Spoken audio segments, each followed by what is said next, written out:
من 4 سال دانشگاه از این استفاده کردم.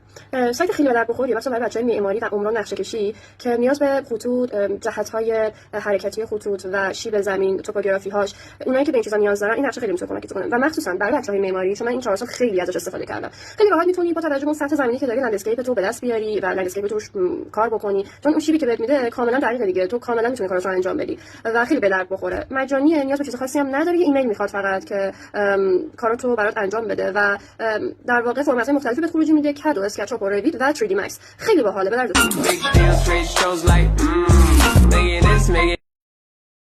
مثلا برای به دست آوردن سطح شیب زمین یا نقشه توپوگرافی که بعضیا پروژه‌هاشون تو داخل ایران نیست که خیلی بشه راحت نقشه‌هاش رو پیدا کرد، بعضی لوکیشن‌هاشون خارج از ایرانه و این سایت خیلی میتونه کمکتون بکنه که شیب زمین، سطح توپوگرافی رو اینا رو حساب بکنید.